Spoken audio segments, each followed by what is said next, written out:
Sa una, sige kog subay-subay sa karsada, tawgon ra ko sa mga tao og iro nga walay tag-iya.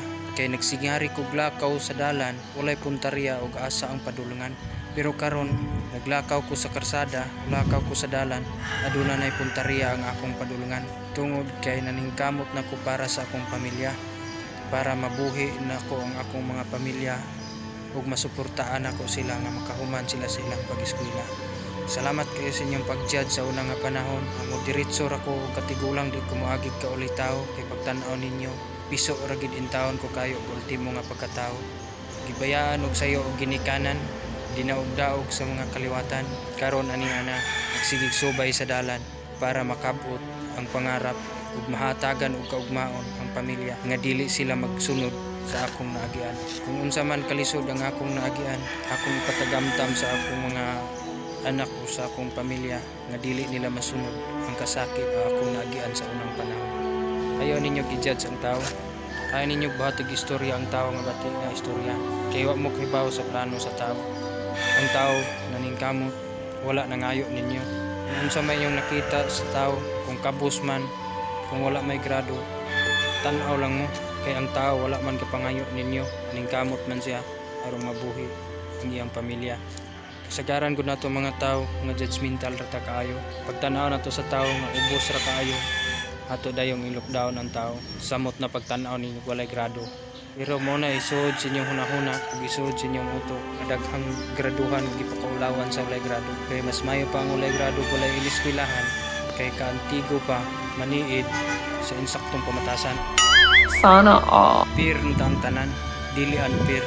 Naon ninyo sa tao, kabus man sa inyong pagtanaw o wala may grado sa inyong pagtanaw, dapat atong higugmaon, atong mahalon.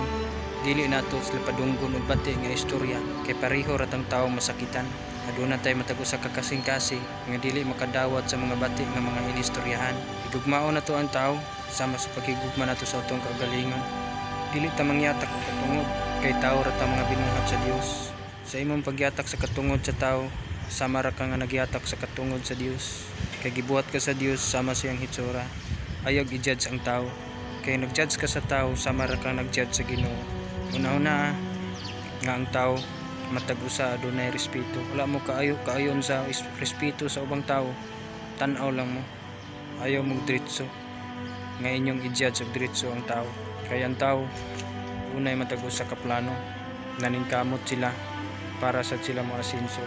Naningkamot para mabuhi ang pamilya. Wala sila naningkamot nga para sa inyo ha, kundi naningkamot ang tao para sa iyang pamilya. Ayaw ninyo gingna ang tao nga makabuhi ba na siyang tawhana sa iyang pamilya, nga bisan mismo gani siyang kaugalingon makita ra nga dili gani siya makabuhi siyang kaugalingon samot na og naa siya pamilya. Ayaw ninyo i-judge ang tao, ayaw ninyo gingana ang tao, kay wa mo kay bawo sa una-una sa tao nga maningkamot diay siya para nga mabuhi niya ang iyang pamilya. Kung unsa may inyong pagtan-aw sa tao, tan-aw lang mo, dili ta pareho og prinsipyo ang tao. Wala, daghang salamat sa inyo ha. God bless ug shout out sa inyo. Kay gikalipay man ninyo ang pagpasakit sa tao, inyo hasad na ug ang Dios na bahala sa inyo.